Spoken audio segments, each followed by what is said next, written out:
Oluwatosin Crystal Olaleye, affectionately known as Crystal, is a global-minded accountant, finance advisor, business strategist, and certified coach who merges her expertise in finance with a passion for people development. Based in Maryland, USA, she leverages her multicultural experience from Nigeria and the US to help individuals and businesses achieve financial stability, cross border tax efficiency, and sustainable wealth creation. She is the founder of Inspired to Profit, a platform that equips professionals in the diaspora to navigate the US financial landscape while building generational wealth. She is also the author of Money Smart, a practical guide that teaches teenagers and young adults how to manage money as they step into the real world. Crystal's entrepreneurial journey began in Nigeria, where she was among the first recipients of the prestigious Tony Elumelu Business Grant.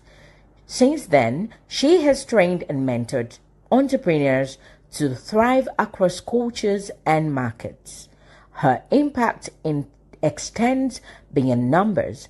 She has raised her children in financial literacy and godly values, with her son already running a thriving business, an achievement she has replicated in the lives of other young people. Her influence also spans faith and leadership. She serves as operation coordinator for the Women of the Expressions, a global prayer and discipleship platform under Dr. Eden A. Onwuka, while also serving as moderator and operations officer for a Woman and a Half coaching company and sitting on the board of a Woman and a Half network. Through these initiatives, she helps shape leaders, empower women, and expand conversations that inspire growth across nations. Crystal is celebrated for her ability to connect across cultures, mentor with empathy, and guide people into clarity. She empowers women, supports professionals abroad, and inspires young people to discover and pursue purpose with confidence. Anchored in faith, she lives by the belief that no matter how hard the past is, you can always begin again. Married to Mr. Adewale Olaleye and blessed with two phenomenal boys, she continues to raise leaders at home and around the world. Women of Purpose, welcome with me, Oluwatosin Crystal Olaleye.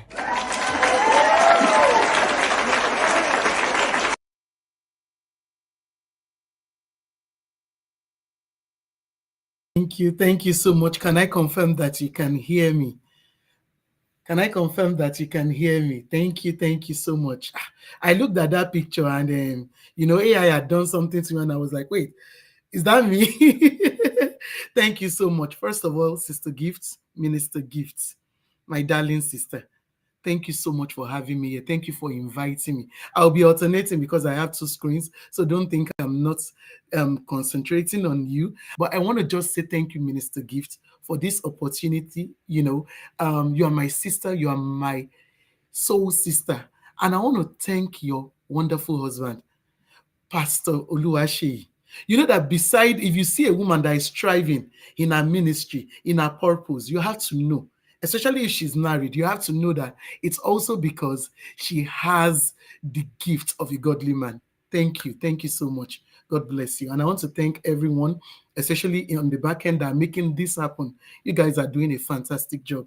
So very, very quickly, so that I can make judicious use of the opportunity that I have here, I'm going to be sharing my screen. So give me a moment to do that. And I'm going to be sharing today on a woman and her purpose, built to thrive, women in business and kingdom purpose. Let me just put it out and then we are good to go. We are going to be having a phenomenal time. And thank you to my previous speakers. Oh, wow. I want to tell you that I don't even know how you put it though. I just know that I came here thinking that I was coming to speak, and here I am also getting a load of everything that was shared. You can imagine. And just like Kiki, I'm a mom of 2 boys. So you can imagine the joy I felt when she was talking. And my boys are just a little bit behind us. I have a 13-year-old and a 16-year-old. Every time I say 15, he will look at me like, are you kidding me? So I have a 13-year-old and a 16-year-old. So I'm just right behind you. And a lot of the things you were saying, I had been doing, but I didn't think about it. So thank you. Also, I want to thank ABs, because you cannot build wealth if you don't have health too. I'm here to talk about wealth, but can I tell you that your wealth is what you need your health rather is what you need to secure before you can start building your wealth. So today, built to thrive, a woman, her business, and her kingdom purpose. And my anchor scripture is this: she considers a field and buys it. Out of her earnings, she plants a vineyard. And we all know, I know we are Bible scholars, we all know that this is from the Proverbs 31 woman. And I don't know about you, but I know that one of the things that I've been hearing everywhere is that every woman needs to be a Proverbs 31 woman. And I love what AB said, because, I liberated myself years ago with delegation. That's a woman that is a woman of purpose delegates. Why do you delegate? Because you cannot be everywhere. So you remove yourself from everywhereness so that you can concentrate on your sacred minority. That's the way my mentor, Coach Eden Eonwuka, says it. You remove yourself from everywhereness so that you can concentrate on your sacred minority. What is very important to you? What are the things that you have to do for yourself? Focus on that. Every other thing can be delegated. You teach them to do it. You teach them to do it your way. So, what's the reality? And I said I'm here to talk about wealth, because most of the time we as women, we think that wealth building is for men. So we sit down and, whatever my husband says, I'm not saying we should go against our husbands. It is about collaboration and not competition. My previous speaker said that. So I'm not coming here to say, so go look your husband in the face and tell him we need to change things. No, but God has given you a space, an area of influence. And most of the time we're not dominating our area of influence. We keep trying to collect what is in the men's hands. Can you hear me? Someone said they can't hear me. Can you please confirm that I am still audible? Can you still confirm that I'm audible? Yes, we can hear you, ma. Oh, thank you. And please, can I know when I have 10 minutes to go so that I make judicious use? So you have to make sure that you are not competing. God has given you an area of influence. Well, what is happening to us as women in the world, not the women here in Jesus' name, is that we are trying to compete in an area of influence that is not our own. God has given you your own area where he wants you to dominate. Because remember, when Adam and Eve were given the charge in the Garden of Eden, what did God say? He said, go ye into the world. And no, that's Jesus. I love domination, so don't mind me. I'm after kingdom domination. So he said to Adam and Eve, he said, you shall have dominion over the fishes of the sea, the birds of the air, and over every living thing. He didn't say have dominion over each other. So while we are saying that we do not want to be dominated, how about we as women also, and I'm speaking for the men, how about we do not get to the point where we are dominating our men? Because we are not supposed to dominate each other. We are supposed to dominate the world. We're supposed to create a kingdom where God's word is dominating. Where God's word, it's an upside down kingdom where we are teaching everybody. And that's why I said that your area of influence, you have to manage it. And I'm going to be teaching us as we go along. Sorry, I have a teaching spirit, so I'm teaching you today. So where you are actually taking what God has taught you and you are portraying it in your area of influence and teaching people how to be men and women of God. What's the reality? And I'm going to use UK as a case study because I know that my dear Minister Gift is in the UK. So I want to believe that a number of UK people are here. The women versus men in UK, again, it's not competition. We are just comparing that our men are able to achieve some things that we women have not been able to. Can we take a look and borrow a page from their book? That's what we're doing. Business ownership. Women, 18% of UK companies are women-led. 82% of UK companies are men-led. And what I'm saying about UK is also true for the whole world. Early stage entrepreneurs, 10% of working age women are early stage entrepreneurs. 12% of working age men are early stage entrepreneurs. We need to clap for ourselves, because what makes up this are actually our Gen Z and Gen Alpha that Kiki was talking about. Because God has equipped them for a time as this. They have been able to begin to dominate and know what they are supposed to be doing in that space. But we, the older generation, sorry, you are old. If you are a parent in this stage, you are old. We, the older generation, need to start waking up to the fact that God has called us to something. The gap is closing. 46% of UK entrepreneurs are now women, and that's an up from 33% in 2018. I didn't say it. I don't live in the UK, by the way. I'm reaching out to you from Maryland, USA. So it's morning here. It's a very cold morning, but it's such a delight to have you here and to be here with you. Moving on, the funding gap is a stark reality. £174,000 is the average loan approved to women-led businesses. Now take a look. Men-led businesses, £507,000, because we go everywhere and what we hear is that, oh, the men are taking it all. The men are not taking it all. The men are taking what is theirs. Woman, why are you taking what is yours?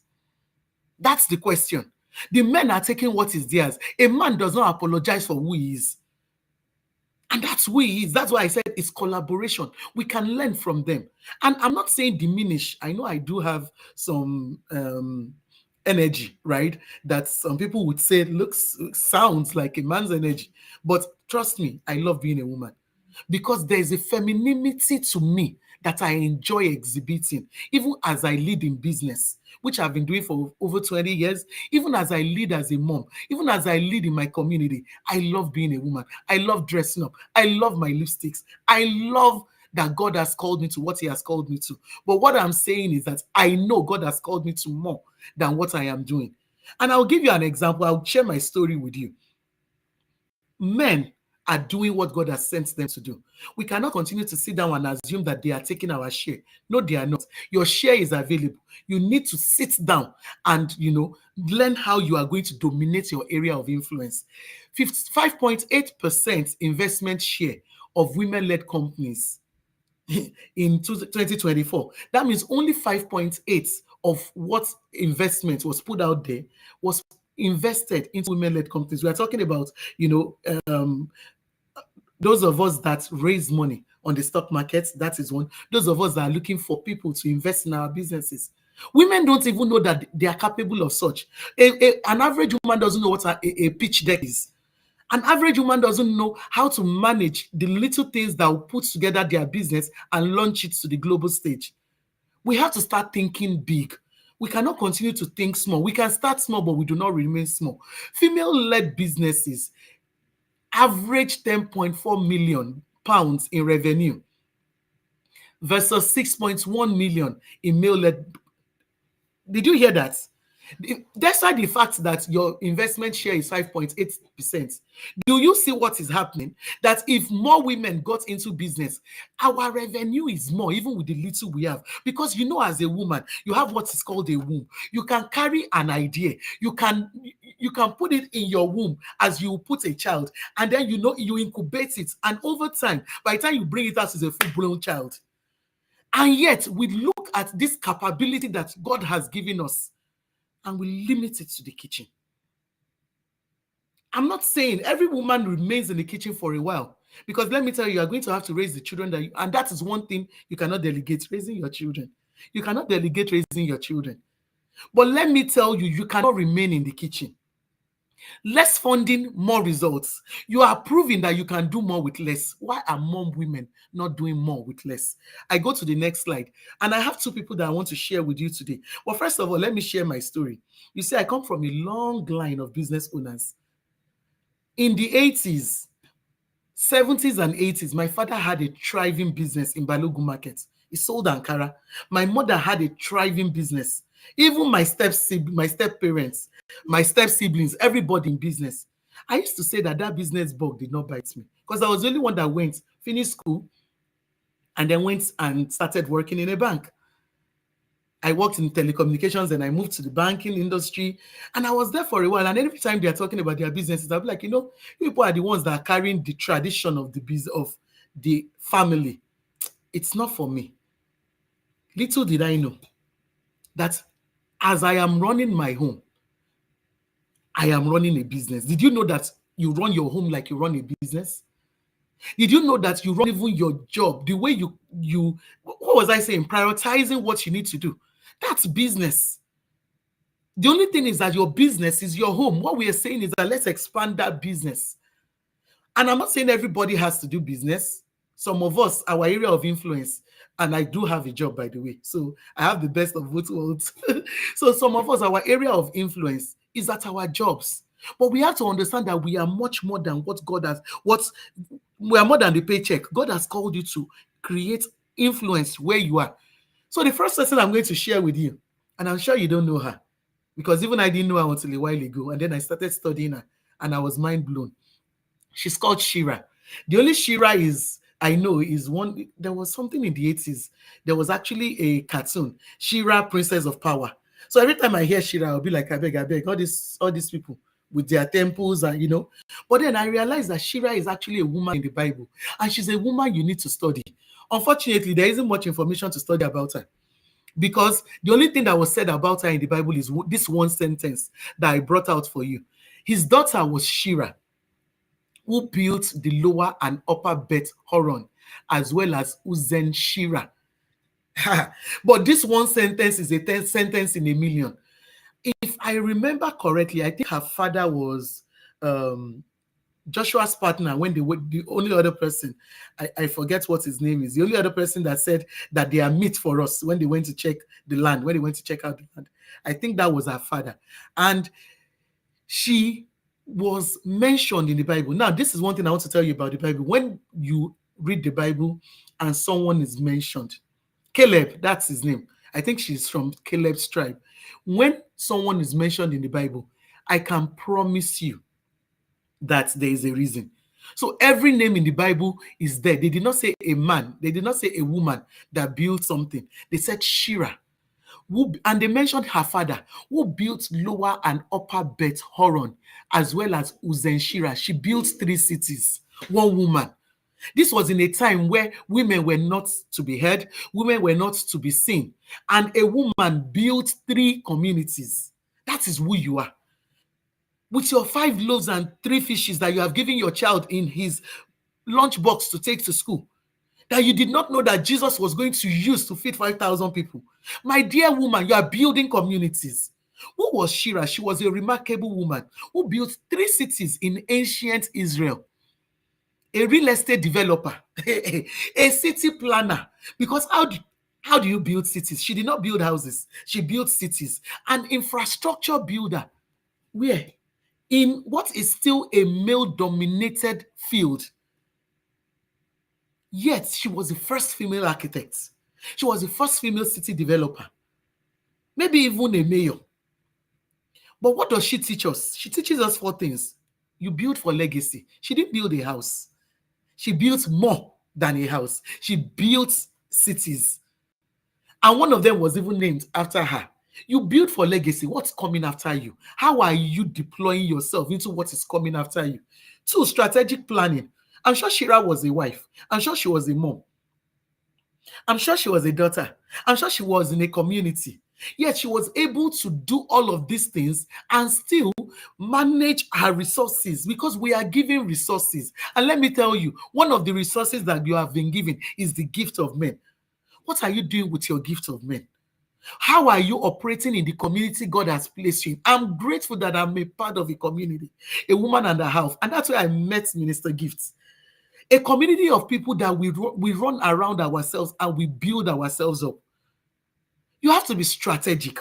And when I mean strategic, not in a hungry way, like, oh, let me see who I can link to. No, in a way that let me make myself available to help others build, so that when I am ready to build, they will be available to help me build. It's not a tit for tat thing. You are sowing into your future.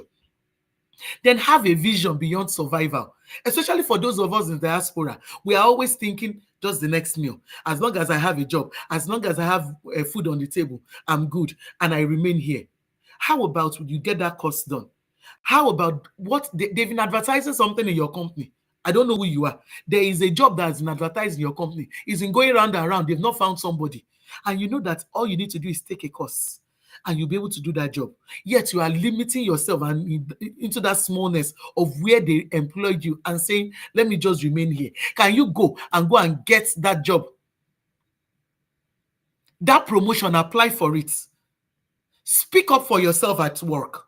Your vision has to be beyond survival, beyond whether they don't like me. I don't even know what I did. Is it only me? Before they say it's only me, let me tell you, anywhere I am, you know I am there. Because except it is not my Father's work. You cannot keep me quiet too. Whatever you want to say, you say. I will do it, and I will do it with all of my power. Because our Father's work, sometimes even in church, we keep quiet. We can do better than that Sunday school teacher that is teaching nonsense.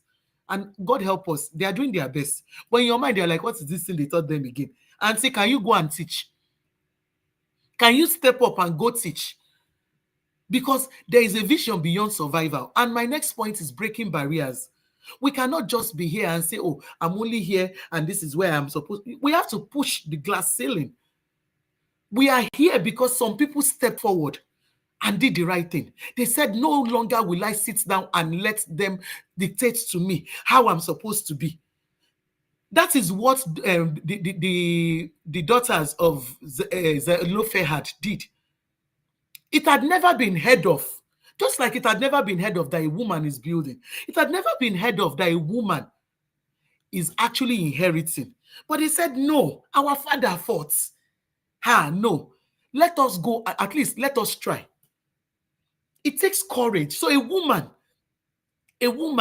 of Jesus help me. Jesus help me. Because I know I prepared, but the Holy Spirit sometimes will just take over. A woman that knows her purpose, a woman that is fulfilled in her purpose, that is sitting in her purpose, is not afraid to question the norm.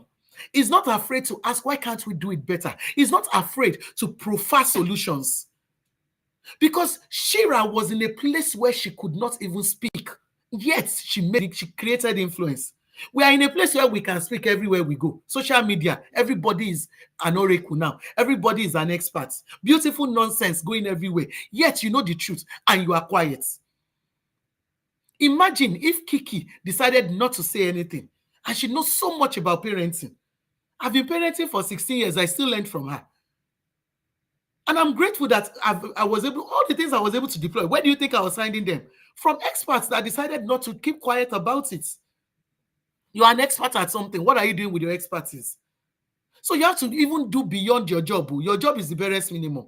You have to step up from your job and start looking at other areas of influence that you can influence people. It's not, for me, I have to tell you, it's not about people knowing you, people getting to know you, how famous you are. It's about people getting to know the God that is bringing you forward, that the God that is showcasing you. Because everywhere you shine, your Father shines. That's what it's about. And I'm going to go to the next person, Lydia. And do you know why I'm bringing obscure people? Because when we talk about women, we talk about Esther, we talk about Deborah, we talk about all these wonderful women, Mary, and Bathsheba, they are good. But then we also want to talk about that one that is quiet and shy and is just in a bubble somewhere and thinking, I don't think God can use me. Hello, God can use you. If God can use Shira, God can use you. If God can use Lydia, God can use you. Lydia was one of those that was listening to Paul when he was preaching. Guess what? Lydia was a marketplace leader. Do you know how we know? They didn't say she's a seller of purple cloths. They said she's a dealer. Do you know what a dealer is? A dealer means she's the one that is supplying the sellers in the markets. Did she start as a dealer? Not necessarily so. She probably started as a seller, but she saw opportunities and she took it. That is what we have to be as a woman. See an opportunity, take it. See an open door, walk through it. Don't be saying, is this for me? Walk through it and ask God for grace and excellence as you walk through it. She was a successful woman dealing in luxury goods, because purple was the color of kings. It is still the color of kings. So purple cloth was expensive. The first European, she's mentioned as the first European to convert to Christianity, and her business became a platform for kingdom impact because she became a kingdom financier. You never hear that leader preached a sermon. You never hear that she went and she did missions, but her money went where her legs and her mouth could not go to. When they say come and preach, we are not there. When they say come and teach, we are not there. When they say come and help, we are not there. When they say come and donate, we are still not there. My sister, how markets? What is happening? Help us. We have to be there in some way, shape, or form in 2 or 3 areas. We are not called to just be me and my husband and my 2 children and my cat and my dog, and that is it. We are called to so much more. Lydia is teaching us that there is excellence in opening doors, and that when you open that door, excellence will open more doors to you. You have to be excellent at what you do. You can start small, but you cannot remain small. Get that course done. Go for that job interview. Go. YouTube is a whole university. What are we doing with our time? A lot of us, we sit down and we are pressing phone. And I was there. Let me tell you, I was there up until the age of 30 or 33. That was when I started my business. And I kept asking myself, and that was after many failed businesses. That's why I said I have 20 years in experience. After many failed businesses. And let me tell you, that business is still thriving in Nigeria as we speak. That business is still creating jobs for people in Nigeria. That business is still a solution provider in Nigeria, and I am here in the United States of America. It's a legacy I have created. People will wake up this morning and pray for my business because they are working there, because they don't want to lose their daily bread. You don't understand that when you have a business owner, you have prayer warriors that are praying for you. You just started paying prayer warriors because that business must not go down. But when you even start the business, do you have excellence? Do people come and give you feedback and you are angry that they had the audacity to buy from you and then complain about what you did? Or you take it as feedback and you go back and look at it and you become better? I watched on Instagram yesterday, and I just came on it at random. And by the way, I don't go on social media. God help me. Because I remove myself from everywhere else. If I'm not careful, I do not want to get distracted. So this lady was talking about how she, as the sister of the fashion designer, has never been disappointed by the fashion designer. And I was like, wait, pause. We all know Nigerians here. Where are you? Raise your hand. Let me see you in the comments. Raise your hand. If you're in Nigeria, raise your hand. Just do emoji now. You don't have to raise your hand with emoji. I'm not seeing it too. Maybe it's still coming. As Nigerians, we know that, in fact, we have a thing that it be like, say, all the tailors, they did meeting and they say, let's frustrate our customers. It's the in thing. But someone is saying that the one person that can take her for granted as her supplier did not take her for granted, which means that she is making sure that that excellence is transcending not just to her clients, but also to the person that does not have a choice but to patronize her. And she does good work. That's the kind of legacy we are supposed to be having in the marketplace. I see Ronnie Ronke Akinlayo now. Thank you, Ronnie. That's the only ad I have seen. So you are the only Nigerian here, me and you. Okay. Then you have to understand, whether it's your business or your job, it's your ministry. We think ministry is only in the church. That, it's the apostles and the pastors and the prophets and the evangelists and the teachers. My brother, my sister, I know there will be a couple of men. I'll be calling you because I know you'll be hearing from the back. We all know that where we are is our ministry. Wherever God has called you to that's your first level of ministry. Because God has called you, God has sent you, God has empowered you. And I know that Minister Gift had been saying that you were created for a time like this. Should I shock you? You were not just created for a time like this. You were curated for a time as this. Not after God created you, then He placed in you. It caused you to go through circumstances and situations. It caused you to thrive in a kind of soil that made you curated for a time like this. And the third thing is that you are called for a time as this. So not only were you created, you are not, because if you are created, you forget that this is why you were created. You are called for a time as this. In your job, in your business, and in your motherhood, it's a ministry. Because what you don't know is that when you raise your children right, they influence other children. What you don't know that when you do your business right and people are coming to you, people will come to me and they will go away with solve problems and they'll be like, I came to buy markets. You know what I sell in Nigeria? Nylon. I produce nylon bags. Packaging. It's one of the things I produce, by the way. So they are coming in their mind. I just wanted to use it as a basic to buy dustbin nylon. And then they go away and their problems are solved. You know the one that used to stump me as an ex-banker? A banker will come to market their bank to me and they are going away and they are like, I think I should resign and go and start a business. And I'll be like, excuse, wait. I did not ask you to resign. I'm only asking you, what did God call you to do? Your business is a ministry. It's a platform for purpose. It's a platform to kickstart purpose, not just in your life, but in the life of everyone around you. Because once you see your purpose, you cannot unsee purpose in other people. And you have to profit with purpose. Enough of all this. And that's why I said collaboration. A lot of times what we see are people, especially women, nitpicking at each other, backbiting, fighting each other on social media. When will we start learning? Oh my word. I said, tell me when it's 10 minutes. Okay, thank you. When will we start learning that we can do much more together when we collaborate? Now, I'm going to the core kingdom principles for business, and I'm going to go on it very fast because I'm told I have a number of minutes left. Integrity over income. Integrity over income. Stewardship, not ownership. And I have variable verses here. Integrity over income. Better a little with righteousness than much gain with injustice. Do what you know God can bless. Stewardship over ownership.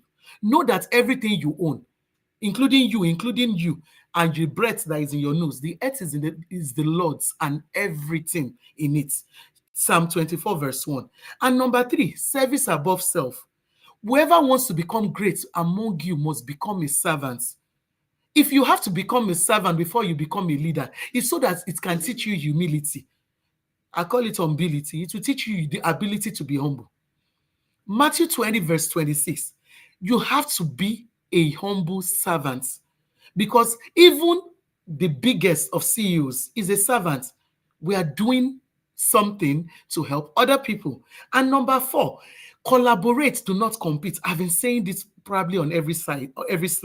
Do you know that woman that went to Elisha and said, your servant is dead and is owing and this and that, what did he tell him? He said, go and borrow vessels. What if she did not have collaborative capacity in her community? What if she did not have the capacity to collaborate? Because she had been yelling at everybody, you cannot send my son on errand. What is your son passing in front of my house for? Nobody will borrow her anything. But she was able to collaborate. Next, strategies. I'm going to give you strategies. Number 1, think legacy. And this is from Shira. Document your systems. My sisters, gone are the days that we carry money and we put it in the corner of our cloth and we tie it. Document your systems. Plan strategically. If you are starting something, create a plan for it. Have a business plan. Have a plan for the way you run your home. Have a plan for the way you're going to be integrating your home with your job. Build infrastructure. Something that will outlast you, that you can come back to reuse and others can use. And think generationally. If you're building wealth and you're not thinking of how you can leave it for the next generation, you are doing it wrong. Think generationally. We should be able to advance our families to a point where they are not starting from where we started from. Strategy 2, operate like Lydia. Excellence with purpose. Be excellent in your craft. Your marketplace is your ministry. Integrate your faith with your work. Create a platform for impact. Always think impact. Profit enables generosity. The reason we can be kingdom financiers is because we are making the money. Let's go and learn how to make the money, and then we can spend the money for Jesus. Navigate your funding gap creatively. I understand that it's not all the time that, especially if we want to move from one level of the business to the other, but we can start small. So start with where you are. Don't wait until you get that funding. Start where you are, bootstrap it. Number 2, focus on women funding. There is funding for women. I tell you because I got like 3 before I left Nigeria. women funding, get grants to run your business, form strategic partnerships, and then look at alternative learning platforms. There will be no time for me to teach any of these things. But if you go take it and you just expand on it, it will help you. Then number 5, think revenue. Don't say, oh, I'm creating impact alone. How is it making money for you if it's a business? If it's not making money for you, then it's a ministry. So if you want to use it to make money, how is it making money for you? Always follow the money. If it's a ministry, how will I raise money? Strategy 4, build sustainably while balancing your life. You are not alone in juggling multiple roles. See this work-life balance. You know the balance, so it can never balance. Let me just tell you, I've been doing this for how many? It can never balance. Even when I was doing just business, it can never balance. But you can set kingdom-aligned boundaries. Build your support system. Pour from an overflow, not an empty cup. Always look for how you can deposit back into yourself before the cup runs out. Number 4, progress over perfection. Focus on progress. It doesn't have to be perfect. We are not perfect. I am not perfect. This is not perfect. This is not my ideal slide. But progress over perfection. Am I not? Are you people not learning? So even if I'm seeing some mistake, people are not saying, I'll be like, next time. I'll catch you next time. Progress over perfection. Build for impact and not just income. There are 3 questions that your business has to answer if you're starting a business. What problem are you solving? That's the first question. What problem are you solving? And if you answer these 3 questions, actually, it's already part of your business plan. Who are you empowering? Because you have to be empowering someone. What legacy are you leaving? It's important that we know what is in front of us and what is ahead of us. What legacy are you leaving? Who are you mentoring? It's not only about leaving the legacy for your children, even in your community. Who are you mentoring? You have done things well. Who have you taught how to do it? The reason we are able to go as far as we're able to go is because our parents documented as much as they did, and they didn't document enough. We need to document more so that the people coming behind us will have something to start with. And when I say coming behind us, it's not only our children. So I have a call to action for you today. First, I want you to know, just like I told you that you are curated for a time like this, you're already equipped. It might be salient, it might be lying fallow in you, but you're already equipped. You're already positioned because you are created. You were created ahead of time because God knew this time will come around. This confusing time that we are living in, there are parts of it that are not a confusion for you. God positioned you and equipped you for a time like this. So this week, I want you to, just this week, and every week you call it this week, I want you to commit to building like Shira. Build like Shira. Build with excellence. Operate like Lydia. Create systems. Know that your ministry and your job and your ministry are not two parallel lines that would never meet. They are intertwined. You are sent into the Babylon to bring God's purpose to bear. And the only way you can do that is to know who you are in the kingdom. Commit to the Lord, whatever you do, and He will establish your plans. And I leave you with this by Maya Angelou. Your legacy is every life you have touched. Every day, the average woman is actually influencing someone. I know you will tell me, oh, but I don't talk. I'm a very quiet person. I'm an introvert. Even an introvert will influence 10,000 people in their lifetime. So let me tell you, the harvest is plenty and the laborers are few. But do you know why the laborers are few? Because you and I are not stepping in. God does not need more people in the Epepti mission. The pastors, the apostles, the prophets. No. He needs the Epepti in the marketplace. He needs more of you because you will influence 10,000 people in your lifetime. So know that you are an arrow maker. You are an arrow maker at your marketplace place of influence. So as I leave you, please, can you affirm with me? Stand up wherever you are and say, I am a woman of influence. I am a woman of influence. I make strategic moves. I am a woman of purpose. I am a saint. I am not just sent. I am a saint. Thank you very much.